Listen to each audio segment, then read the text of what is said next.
Today's topic is function.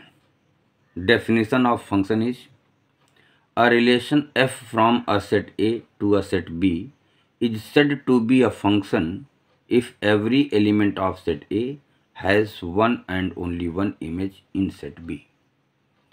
यहाँ से ध्यान से देखिएगा, रिलेशन को हम R से रिप्रेजेंट करते थे लेकिन ये F से किया गया क्योंकि वही रिलेशन फंक्शन हो जाएगा। मतलब हुआ कि कोई स्पेशल टाइप का रिलेशन है जिसको हम लोग फंक्शन कहेंगे। वो रिलेशन किस टाइप का होना चाहिए? पहली बात तो ए से बी में होना चाहिए और उसके सेट ए के सभी एलिमेंट्स की इमेज होनी चाहिए और इमेज कैसी होनी चाहिए? यूनिक इमेज होनी चाहिए। तो हमको दो बातें यहाँ पर ध्यान रखनी पड़ेंगी। पहली बात तो जो पहला सेट होगा उसके हर एक एलिमेंट की इमेज हो और दूसरी बात वो इमेज यूनिक हो। अगर ये दो प्रॉपर्टी कोई रिलेशन सेटिस्फाई करता है तो वो एक फंक्शन हो जाएगा, वही रिलेशन एक फंक्शन हो जाएगा। तो चलिए एक एग्जाम्पल लेते हैं। एग्जाम्पल मान लीजिए हम ले लेते हैं, यहाँ पर एग्जाम्पल एक सेट करते हैं। Let set A equal to हम ले लेते हैं ए बी और सेट बी इक्वल टू ले लेते हैं and B equal to C D और ई। ठीक है ना। अब हम इसमें क्या करेंगे? एलिमेंट्स लिखेंगे। सेट ए में एक और सोच रहे हैं एलिमेंट ले लेते हैं, ए बी और एक पी भी ले लो। ठीक है ना।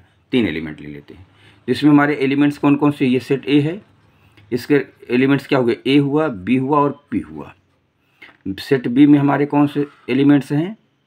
बी में हमारा है सी डी और ई। तो अगर हम इन दोनों का कार्टेशियन प्रोडक्ट पहले निकालें तो कार्टेशियन प्रोडक्ट क्या होगा? ए क्रॉस बी इक्वल टू आपको मिलेगा ए का रिलेशन सी से ए सी हुआ, देन ए का रिलेशन डी से ए डी हुआ, देन ए का रिलेशन ई से ए ई हुआ, उसके बाद B C, then B D, then B E, after that P C, P D और पी ई। इस तरह से कुल 9 ऑर्डर्ड पेयर्स यहाँ पर बन गए। 1 2 3 4 5 6 7 8 9, 3 3 जा 9, 9 ऑर्डर्ड पेयर बन गए। ये पूरा हमारा कार्टेशियन प्रोडक्ट हो गया। अब इनमें से हम कुछ ऑर्डर्ड पेयर को लेकर के एक सेट बना लेते हैं जो कि ए क्रॉस बी का सबसेट होगा, इसलिए वो एक रिलेशन भी हो जाएगा। तो मैं सपोज दैट एक ले लेता हूँ, एक ले लिया ए सी और दूसरा ले लिया यहाँ से बी डी और एक और ले लिया पी ई और क्या ले लिया? P E. और इन सभी को ले करके मैंने इसको एक सेट बना लिया, कर्ली ब्रैकेट, और इसको नाम दे दिया हमने। सपोज दैट अभी तक हम इसको आर कहते थे, तो चलिए आर ही लिख देता हूँ। अब आपको ये पता करना है कि क्या ये आर एक रिलेशन है कि नहीं है। ए से बी में रिलेशन है कि नहीं? बिल्कुल है। क्यों? क्योंकि जो आर है ये ए क्रॉस बी का एक सबसेट है, इसलिए एक रिलेशन है। अब अगर रिलेशन है तो क्या ये स्पेशल टाइप का रिलेशन है कि इसको हम फंक्शन कह सकते हैं? क्या इसके प्रत्येक एलिमेंट की इमेज है? तो जरा देखते हैं। ए का रिलेशन किससे है? सी से है। ए का रिलेशन सी से है। ए का ए की मैपिंग सी है, या ये कह सकते हैं कि ए की इमेज सी है, बी की इमेज डी है और पी की इमेज ई है। इसका मतलब हुआ कि ए के सभी एलिमेंट्स की इमेज हमको दी गई है। ए में कोई एलिमेंट छूटा ही नहीं जिसकी इमेज ना हो। अब ये देखना है कि क्या सभी की यूनिक इमेज है कि नहीं। हाँ, ए की यूनिक इमेज सी है, बी की यूनिक इमेज डी है, पी की यूनिक इमेज ई है। तो इसका मतलब कि यही रिलेशन एक फंक्शन हो सकता है, इसलिए हम इसको एक नया नाम एफ दे देते हैं। It means yes it is a function. यही रिलेशन एक फंक्शन हो गया। लेकिन चला दूसरा देखिएगा, एक रिलेशन हम और इसी में से निकालते हैं। एक रिलेशन में और बनाता हूँ, इसी ऑर्डर्ड पेयर से मैं एक ले लेता हूँ AC, फिर ले लेता हूँ AD, फिर ले लेता हूँ BE, BD ले लीजिए, BD, और फिर एक ले लेता हूँ PE। चलिए एक और ऑर्डर्ड पेयर, एक और सेट बना लिया ऑर्डर्ड पेयर्स का। और ये कहाँ से लिया? हमने इसी A क्रॉस B से लिया।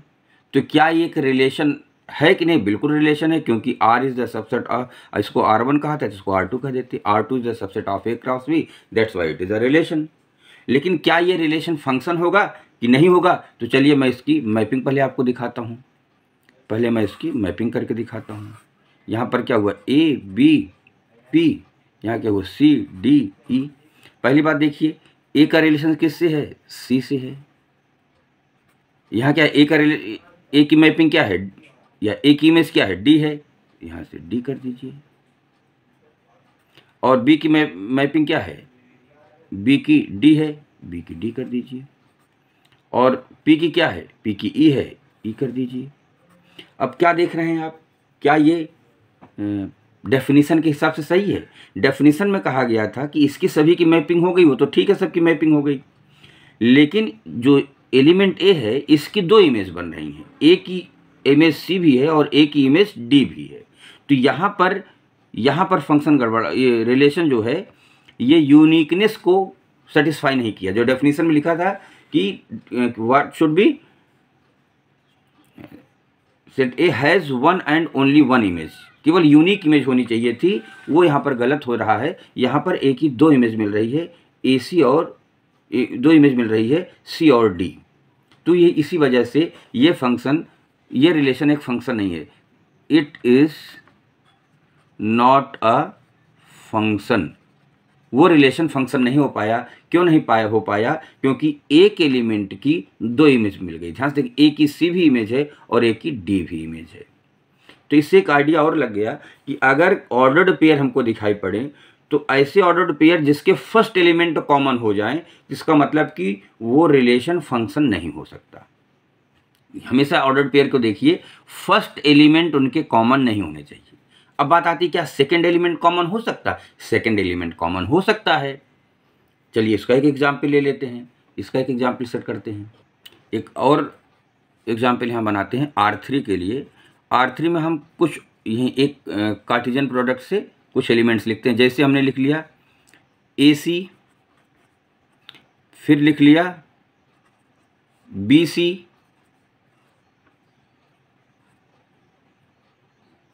आफ्टर दैट यहाँ से लिख लिया एक PE। चलिए ये मैंने तीन ऑर्डर्ड पेयर वहाँ से उठाए, उनका एक सेट बनाया, और ये रिलेशन है, क्योंकि हम पता है कि ये R3 जो है कार्टेशियन प्रोडक्ट का सबसेट है, रिलेशन है, इसलिए रिलेशन है। अब हमको देखना क्या है कि क्या ये जो रिलेशन बना है क्या ये फंक्शन है कि नहीं। तो इसको फंक्शन समझने के लिए हम आपको एक दूसरा एरो डायग्राम बनाते हैं। एरो डायग्राम बनाते हैं, थोड़ा सा ऊपर से कर देते हैं इसको। तो एरो डायग्राम यहाँ बनाते हैं।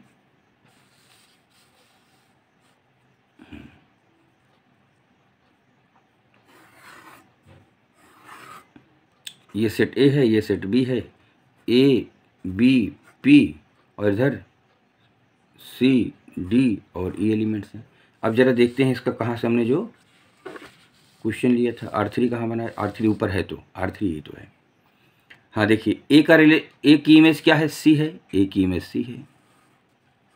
B की इमेज क्या है? C है, B की इमेज भी C है। P की इमेज क्या है? E है, P की इमेज E है। तो क्या देखिए कि इसमें वो डेफिनेशन को सेटिस्फाई कर रहा है? देखते हैं। इसके सभी एलिमेंट्स की इमेज है? बिल्कुल है, सभी की मैपिंग है। क्या किसी की दो इमेज तो नहीं? बिल्कुल नहीं। ध्यान से देखिए, A की एक ही इमेज C है, B की एक ही इमेज C है, P की एक ही इमेज E है। इसको नहीं कह सकते कि किसी एक एलिमेंट की दो इमेज है। हाँ, ये कह सकते हैं कि दो एलिमेंट की सेम इमेज हो सकता है।